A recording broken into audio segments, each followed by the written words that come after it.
नमस्कार, मैं Jully Tiwari. Daily news में आपका स्वागत है। तो चलिए नजर डालते हैं आज के कुछ मुख्य समाचारों पर। संजय गुप्ता पर गंभीर आरोपों की झड़ी। भाजपा नेता से लेकर वंचित बहुजन आघाड़ी प्रत्याशी तक विवादों में घिरे। उल्लासनगर से एक बड़ा मामला सामने आया है, जहां भाजपा के उत्तर भारतीय मोर्चा के पूर्व अध्यक्ष संजय गुप्ता पर जमीनी विवाद और फर्जी दस्तावेजों के आधार पर मामला दर्ज किया गया है। खास सेक्टर 17 स्थित बिल्डिंग नंबर 603 से जुड़े इस विवाद में आरोप है कि गुप्ता ने फर्जी दस्तावेजों के जरिए मालिकाना हक पर दावा किया। विक्रमादित्य पुलिस स्टेशन ने संजय गुप्ता और 3 अन्य लोगों पर धारा 329 से 447 और 427 के तहत केस दर्ज किया है। संजय गुप्ता ने इन आरोपों को राजनीतिक साजिश बताकर खारिज कर दिया और दावा किया कि जल्द ही सच सामने आएगा। इस विवाद के बाद संजय गुप्ता ने भाजपा छोड़कर वंचित बहुजन आघाड़ी से 141 विधानसभा सीट पर चुनावी दावेदारी की तैयारी शुरू कर दी। इस बीच उन पर एक और गंभीर आरोप लगा है, जिसमें उल्लासनगर की एक महिला ने उनके खिलाफ एपीएमसी पुलिस थाने में एफआईआर दर्ज करवाई है। आरोप है कि संजय गुप्ता ने महिला को व्यापार में मदद का झांसा देकर उसका विश्वास जीता और फिर वाशी के एक लॉज में उसका शारीरिक शोषण किया। महिला का आरोप है कि संजय गुप्ता ने उसका भावनात्मक और शारीरिक शोषण किया, जिससे वह गहरे सदमे में है। इस मामले में पुलिस ने गुप्ता के खिलाफ बलात्कार सहित कई गंभीर धाराओं के तहत मामला दर्ज कर लिया है और जांच शुरू कर दी है। इस घटना ने वंचित बहुजन आघाड़ी के भीतर भी असमंजस की स्थिति पैदा कर दी है और पार्टी की छवि को लेकर गंभीर सवाल उठाए जा रहे हैं। सूत्रों का कहना है कि इस घटना का असर वंचित बहुजन आघाड़ी की 141 विधानसभा सीट पर चुनावी संभावनाओं पर भी पड़ सकता है। संजय गुप्ता के खिलाफ लगे आरोपों से पार्टी की साख पर संकट के बादल मंडराने लगे हैं। अब यह देखना महत्वपूर्ण होगा कि इन आरोपों का सच सामने आने के बाद क्या संजय गुप्ता निर्दोष साबित होंगे या यह विवाद उनके राजनीतिक करियर के लिए चुनौती बनेगा। इस मामले को लेकर संजय गुप्ता का बयान सोशल मीडिया पर काफी तेजी से वायरल हो रहा है। मेरे भाई उत्तर भारतीयों से मेरी विनती है कि जो मेरे ऊपर इन्होंने झूठा एफआईआर कराया है, ये मेरे ऊपर बहुत बड़ी साजिश रचा है। ये आपको भी पता है कि ये सब सारे झूठे हैं। इलेक्शन के टाइम ही मेरे ऊपर केसेस क्यों हुआ? 28 तारीख को मैं फॉर्म भरने वाला हूँ, 27 तारीख को मेरे ऊपर एफआईआर हो रहा है। ये कहाँ का इंसाफ है? मेरे शहरवासियों, मेरे उत्तर भारतीयों, आपको पता है कि एक उत्तर भारतीय का आवाज़ दबाने के लिए इन लोगों ने आज मेरे ऊपर षड्यंत्र रचकर झूठा केसेस करवाया। मेरी बहनों, मैं आपका सर कभी झुकने नहीं दूंगा। मैं एक सच्चा इंसान हूँ और सच्चे सेवक हूँ और मैं आपके साथ हमेशा सुख दुख में खड़ा रहने वाला हूँ। मेरे सभी उत्तर भाइयों से विनती है कि अब तो एक हो जाओ। अब आप लोग एक नहीं होगे तो इस तरह हम लोग बढ़ते रहेंगे, इस तरह हमारी आवाज़ को दबाया जाएगा। क्या मेरा हक नहीं था कि मैं चुनाव लड़ सकूं? एक उत्तर भारतीय के नाते क्या मेरा अधिकार नहीं था उल्लासनगर में? मैं भी उल्लासनगर में बहुत स्ट्रगल किया है। इन लोगों के बीच में रह के मैंने देखा है कितनी इन लोगों उत्तर भारतीयों का कितना अपमान करते हैं। आपकी शान के लिए मैं लड़ रहा था। अब तो आप लोग एक हो जाइए, एक होकर हमको एक साथ इनको जवाब देना है। मेरे उत्तर भारत से आए हुए लोगों से हाथ जोड़कर विनती है कि आज मेरे ऊपर जो मुसीबत आई है कल आपके ऊपर आ सकती है, क्योंकि ये नहीं चाहते कि कोई उत्तर भारतीय विधायक बने, कोई उत्तर भारतीय महापौर बने, कोई उत्तर भारतीय नगर सेवक बने, कोई उत्तर भारतीय महापौर बने। हम लोगों को ये अपने पैरों की जूती समझते हैं कि ये जब चाहे तब उठा के जेल में डाल देंगे और हमारी आवाज़ को दबा लेंगे।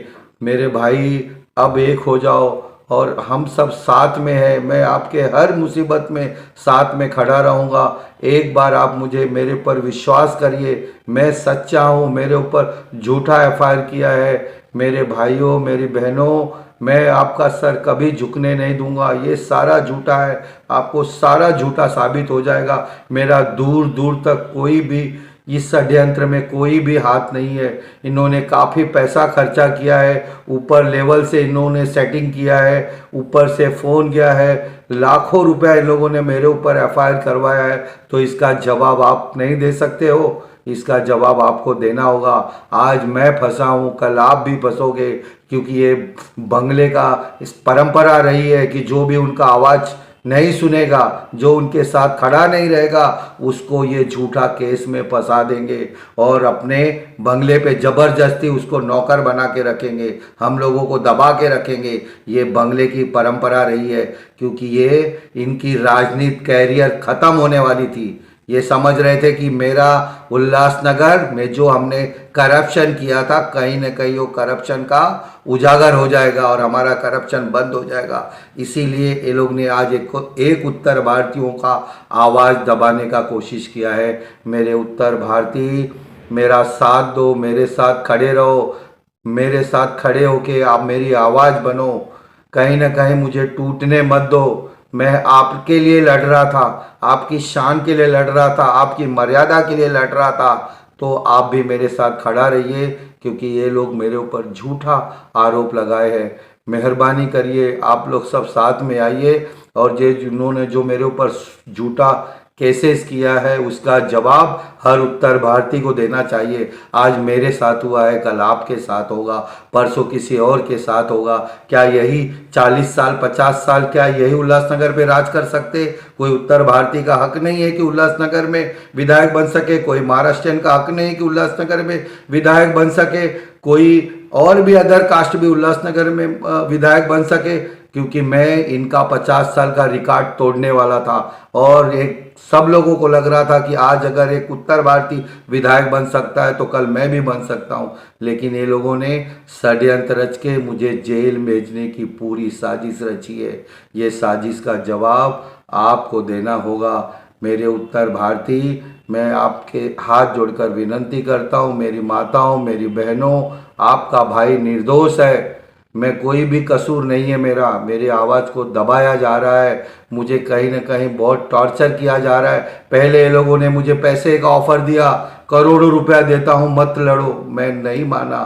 फिर मुझे दबाया गया, गुंडों से मुझे धमकी दिलाया गया, उस पर भी जब मैं नहीं रुका तब ये लोगों ने अपना जो मेरा हक दबाने के लिए, आपका हक दबाने के लिए मुझे पुलिस का सहारा लिया, किसी औरत का सहारा लेकर मेरे ऊपर झूठा षड्यंत्र रचा है। और मैं उस औरत को दूर दूर तक नहीं जाता हूँ, जानता हूँ। मैं माता रानी की कसम खाता हूँ कि मैं उस औरत को पहचानता नहीं हूँ। मेरे सामने भी आ जाएगी तो मैं उसको नहीं पहचान पाऊंगा। लेकिन इन लोगों ने उस औरत को लाके मेरे ऊपर झूठा केसेस किया है।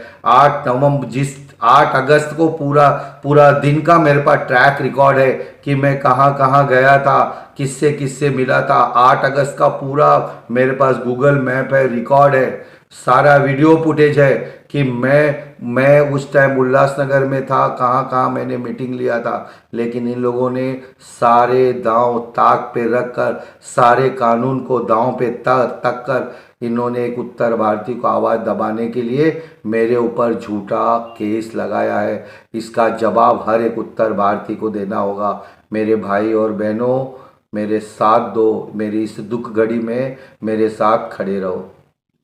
ऐसे आ रहा था कि मैं चुनाव लड़ रहा हूँ बहुत बड़े लोगों के साथ, उनसे मैंने दुश्मनी लेके चुनाव लड़ रहा हूँ। और कहीं न कहीं ये चुनाव पप्पू कालानी, ओमी कालानी, कुमार एलानी ये चुनाव हार रहे थे, क्योंकि जनता जनार्दन मेरे साथ में थी। तो इन लोगों का जो परंपरा रहा है कि किसी को भी षड्यंत्र रच को उसको जेल में भेजना, उस परंपरा में ये वही परंपरा फिर से मेरे साथ भी हुआ। मुझे पता था कि मैं बहुत बड़ी मुसीबत में फंसूंगा और इन लोगों ने मिलकर, एलानी कलानी ने मिलकर मुझे रोकने के लिए मेरे ऊपर झूठा केस दायर किया है एपीएमसी मार्केट में, एपीएमसी वाशी में, जो झूठा है। मैं जिसका नाम ले रहे मैं कभी उनसे मिला नहीं, ना मैं कभी देखा है, ना कोई मेरा वास्ता है। मेरा इस संबंध से दूर दूर का कोई वास्ता नहीं है।